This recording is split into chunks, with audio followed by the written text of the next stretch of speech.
Pois bem, quando a gente lê esses 3 versos, um verso da segunda carta de João e 2 versos da terceira carta, eles falam da mesma coisa.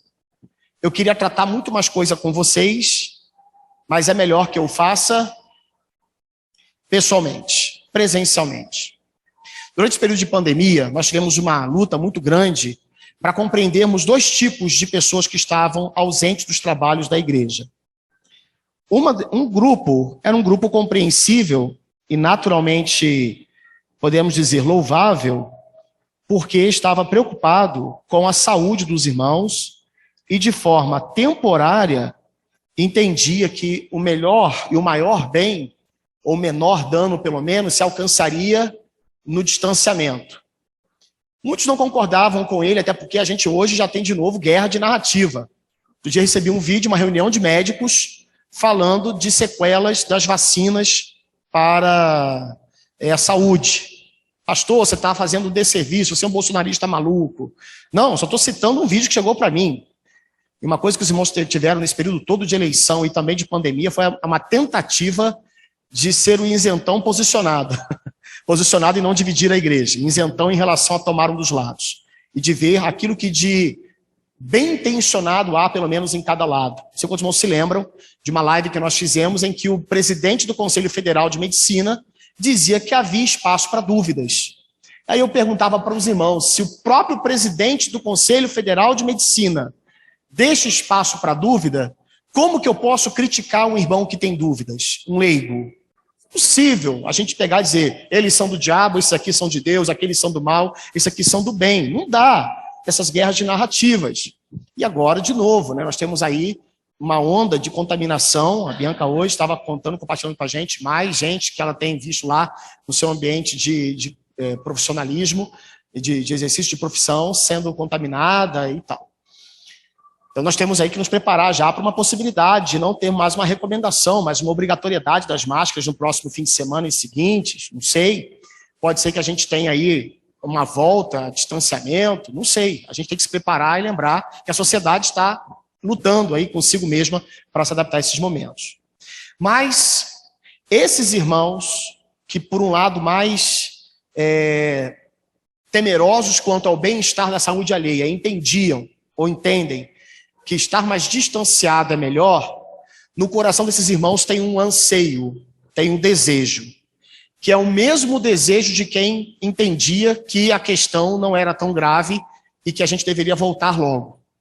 Qual é o grande anseio que motiva todos os lados?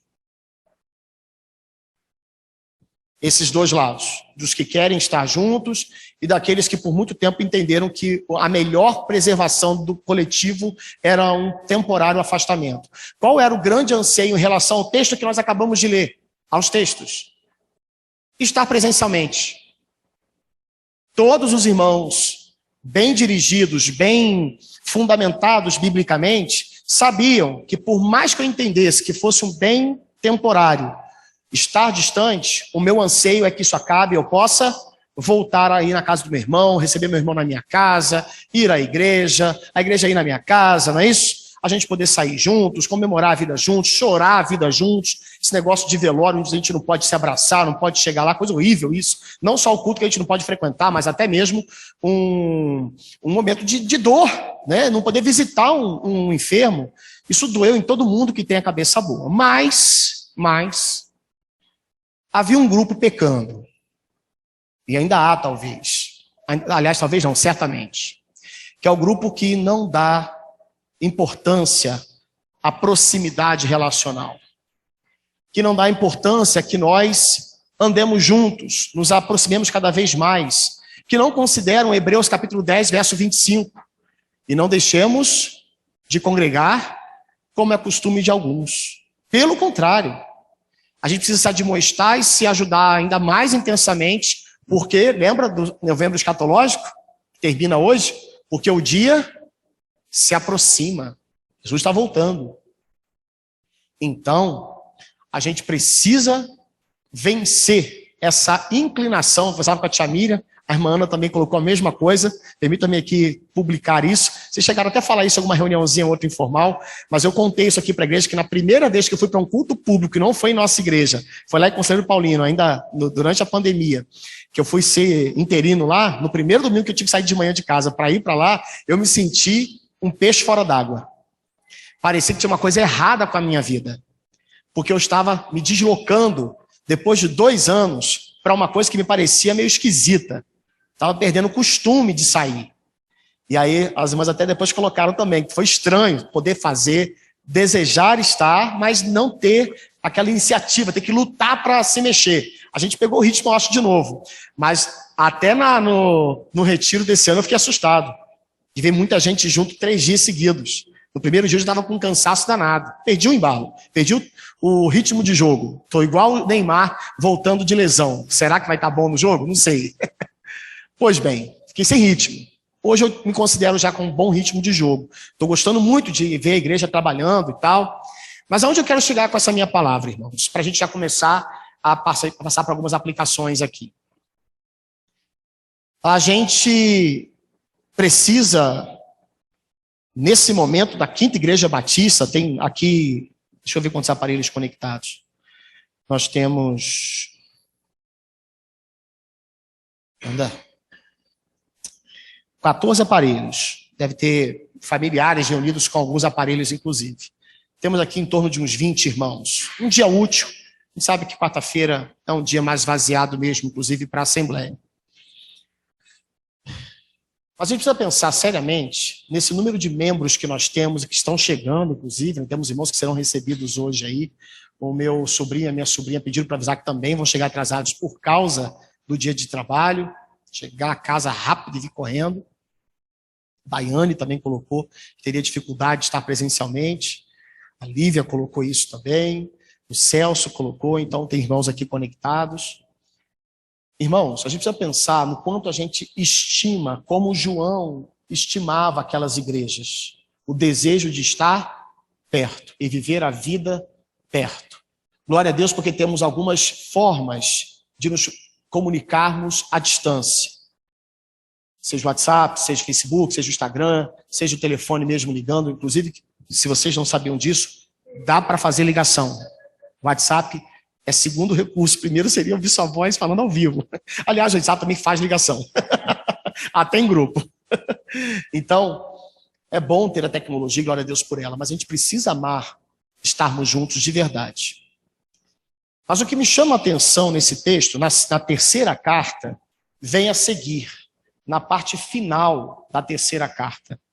Quando João escreve assim, verso 15, é o último verso da 3ª carta. A paz seja com você, seus amigos daqui mandam lembranças.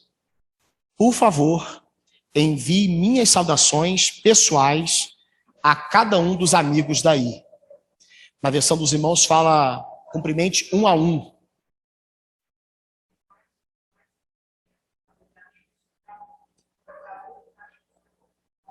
Isso, saúde, esse eu queria.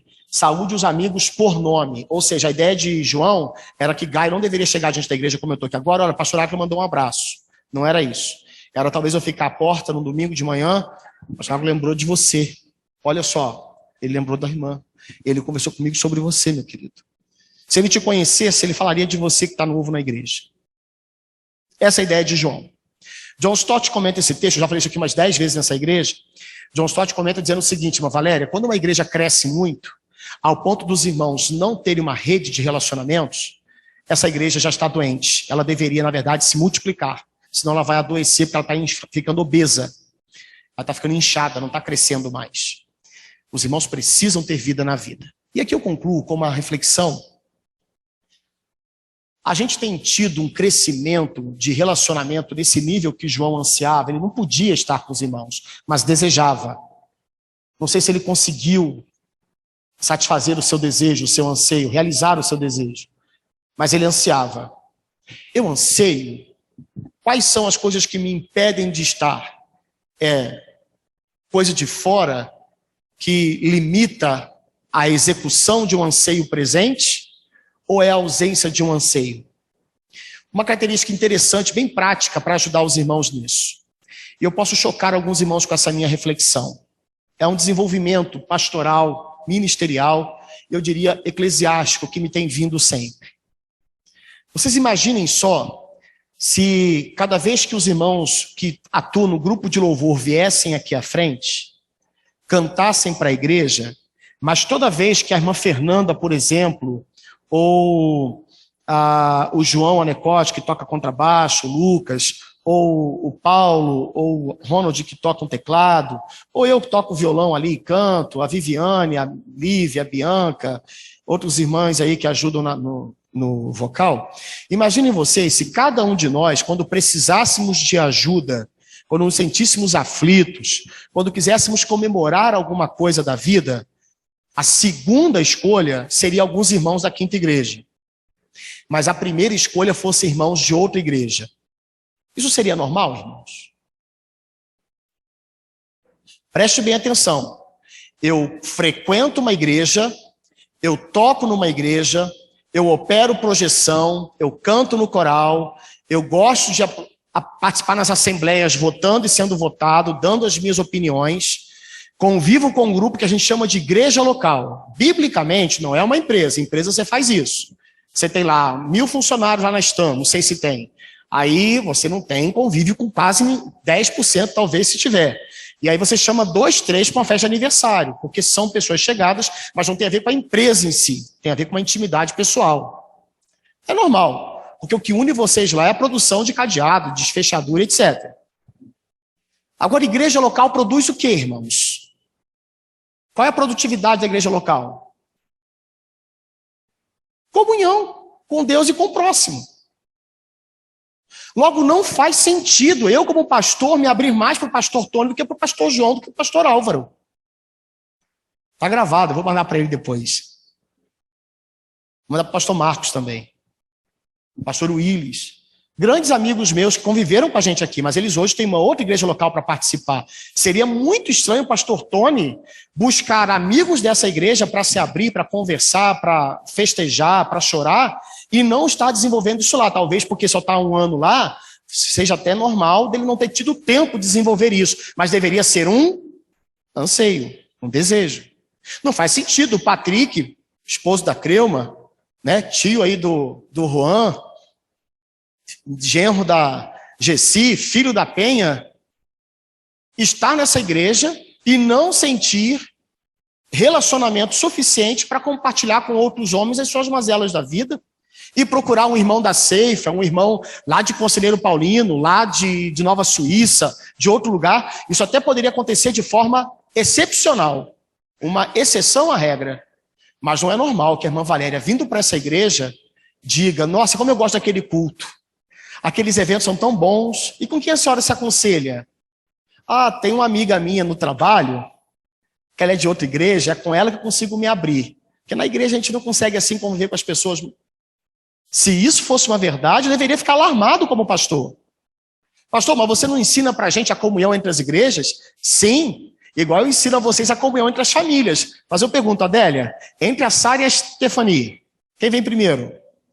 É óbvio, né? Se ela dissesse que fosse a Sara, eu teria que levar para o gabinete e falar: minha irmã, tá, tem que mudar isso aí, tá ok? Tinha que mudar isso. Tem coisa errada nessa família. Imagina, uma Miriam falar: eu amo o pastor Alex, né? Aí eu pergunto para ela: mas a prioridade da sua vida, minha irmã, entre pessoas que a irmã ama, é seu marido? Obrigado, irmã Josi. É seu marido ou os irmãos da igreja? Ou outras famílias, outros parentes, né? Até seus irmãos de sangue. A prioridade da sua vida relacional é com seu marido. Não é isso? E isso é muito importante, porque a Bíblia fala disso. Uma coisa é exclusividade, outra coisa é senso de prioridade. A gente não pode ser exclusivo da nossa igreja local. Até porque a gente tem que ter porteiras abertas e abençoar o mundo todo. Em ti serão benditas todas as famílias da terra. Esse é o propósito de Deus. Por meio de uma igreja saudável, tocar a humanidade. No entanto, isso cresce, fica forte onde eu estou e transborda para onde eu não estou. Então eu desafio os irmãos aqui a pensar numa situação muito importante para a gente então orar e começar a assembleia. Se no seu coração hoje, eu vou falar com muito carinho e amor, terminando esse novembro escatológico, quando Jesus voltar, é a igreja dele que sobe. Jesus tem intimidade com a autoridade, sabia? Porque toda autoridade é instituída por ele. Jesus manda em todas as autoridades do mundo, mas ele tem intimidade com o seu povo. Ele, inclusive, usa milagreiros de plantão, porque teve gente expulsando o demônio no nome dele, curando pessoas, e é em nome dele. E Jesus não disse, vocês são mentirosos, vocês nunca usaram meu nome para nada. Ele fala, eu não conheço vocês, não tenho intimidade com vocês. Jesus só tem intimidade com a igreja, porque são irmãos unidos ao mesmo Pai por meio do poder do sangue derramado na cruz. Por isso que só sobe igreja. Mas seria muito estranho se o irmão Ezequiel olhasse para todos os homens dessa igreja, e no dia que Cristo voltasse, ele quisesse subir com o irmão que frequenta lá, não sei das quantas, o mercado lá, onde ele trabalhava, né? Ou trabalha ainda, na verdade. E aí o irmão lá da Assembleia de Deus, lá da outra Batista, com quem o irmão conviveu e foi seu melhor amigo a vida toda. Mas os irmãos da sua igreja local? Era como se o irmão Ezequiel dissesse que amava sua esposa até o dia dela morrer ou até o dia dele morrer, ainda que a sua melhor amiga fosse a sua patroa. A outra patroa, não a de casa, a do trabalho. Que coisa estranha. Estão entendendo isso, irmãos? Das duas, uma. Eu falo isso com muito amor e carinho para a Quinta Igreja Batista. Se o seu coração não anseia crescer em relacionamento com essas pessoas, se você não faz esse rol de membros, um desafio relacional, para que com alguns você desenvolva intimidade, e com esses que você conseguir desenvolver intimidade, você gere cuidado para todos com os quais você não tem intimidade, e daqui dessa igreja crescendo em saúde relacional, surja o que se pode dar para fora daqui, das duas uma.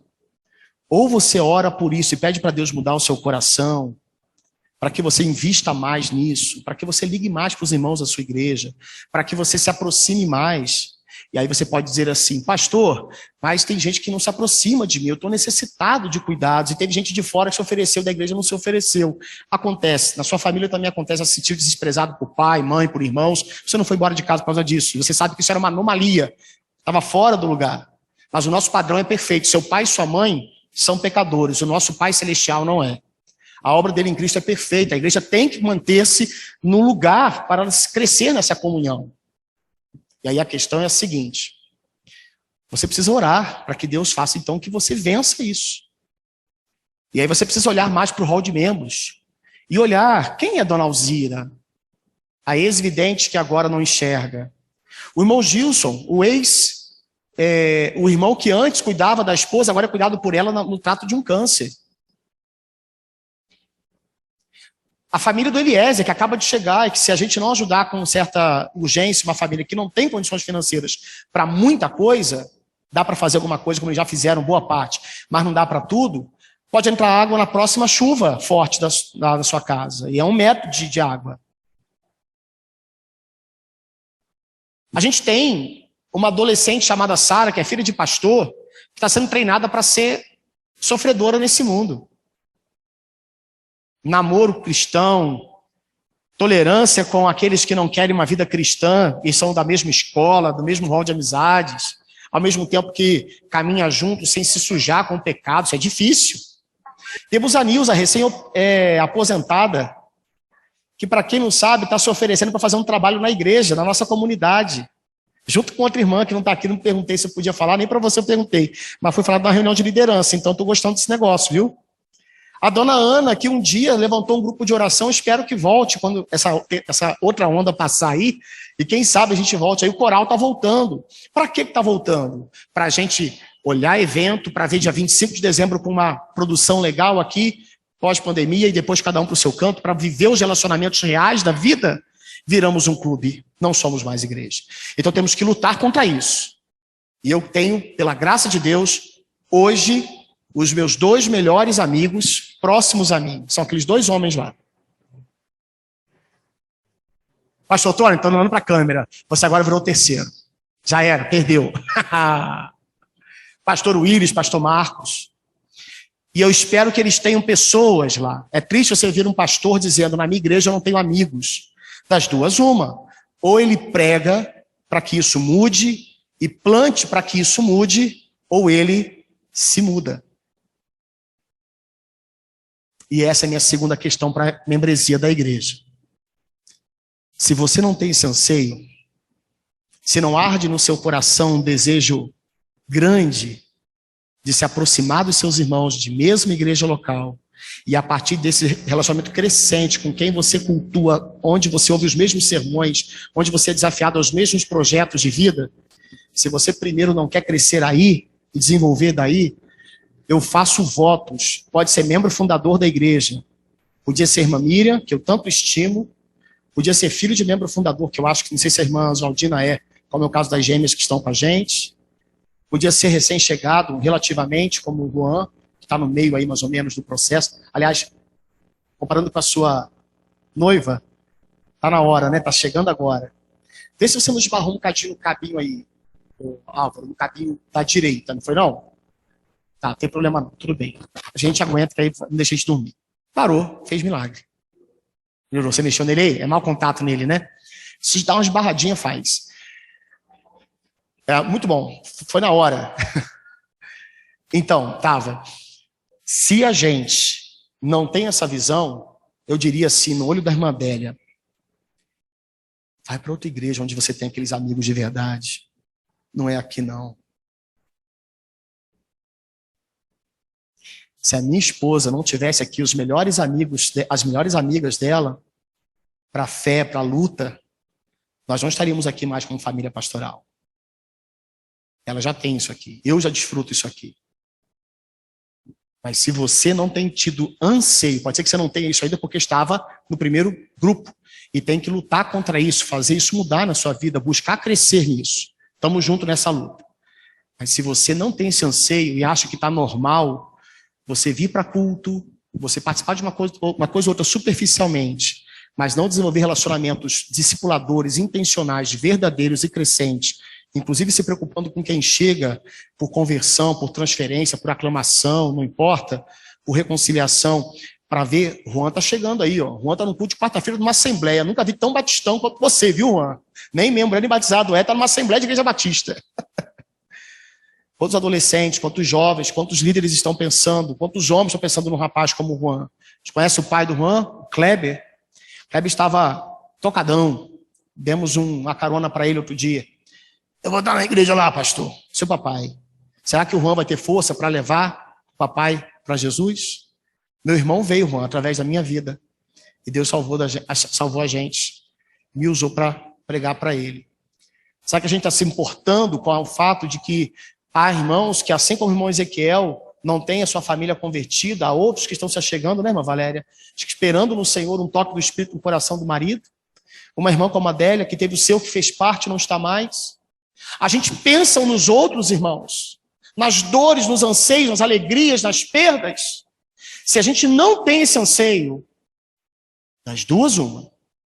Ou a gente luta para que isso mude, dê o seu primeiro passo. Como disse, pastor, estou me sentindo descuidado. Eu precisava de cuidados. Vou dar uma dica.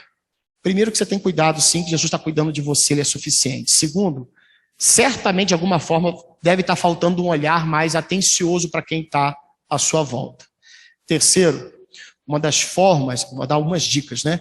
Uma das formas de Deus cuidar de nossa solitude é nos levando a sair da caverna para cuidar dos outros. Deus não cuida de Elias levando gente para lá. Deus cuida de Elias levando Elias para cuidar de gente. Irmãos, o maior cuidado que essa igreja me dá é me deixar cuidar dos irmãos. Esse é o maior cuidado.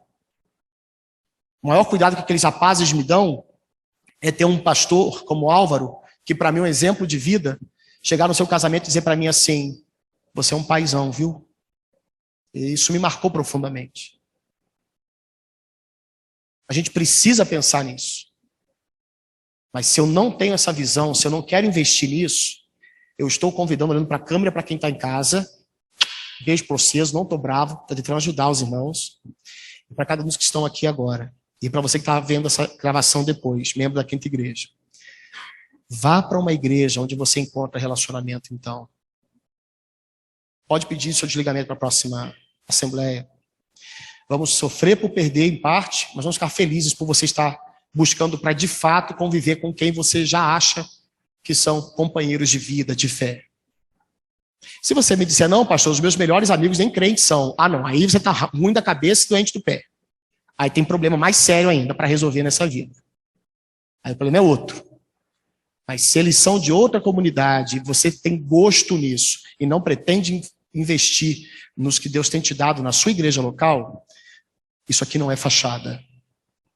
Isso aqui não é teatro. Isso aqui não é empresa. Não é clube. Isso aqui é igreja. Eu amo o pastor Tony.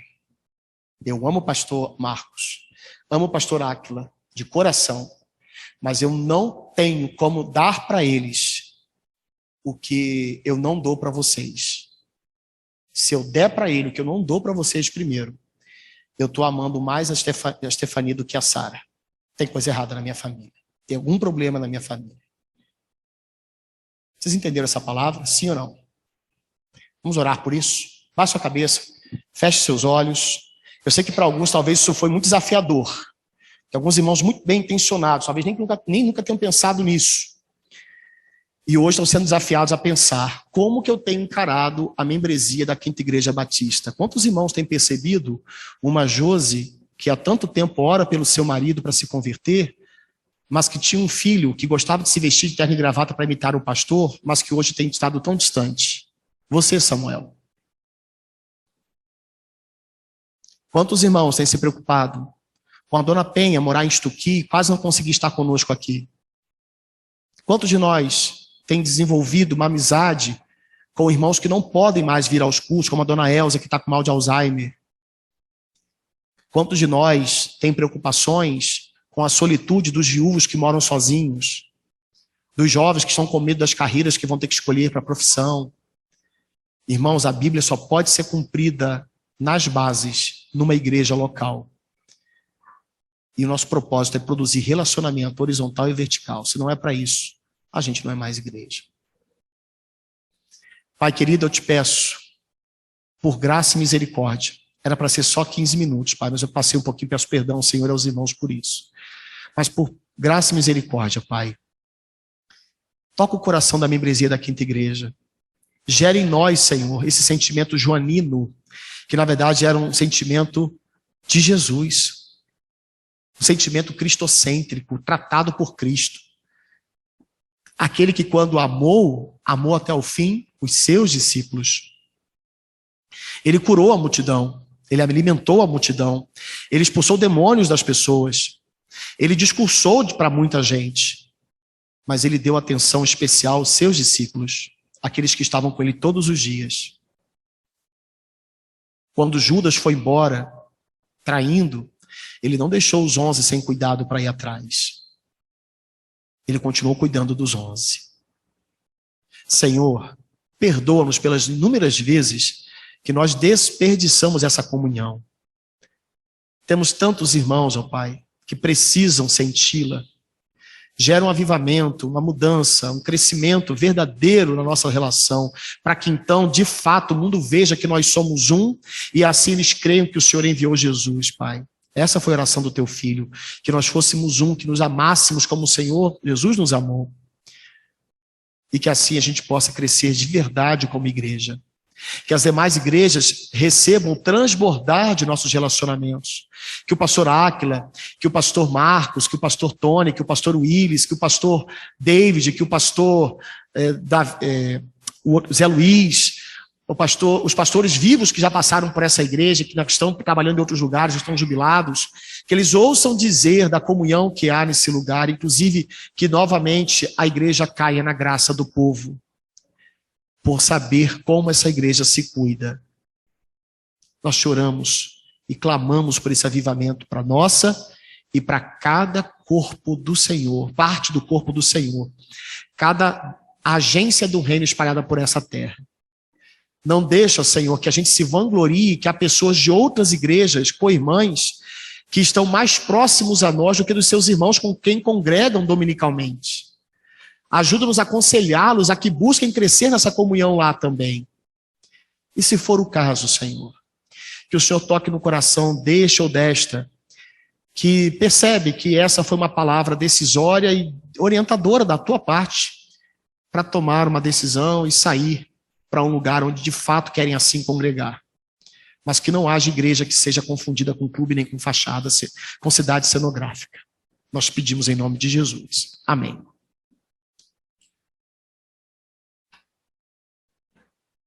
Agora sim, depois dessa reflexão difícil, importante, necessária.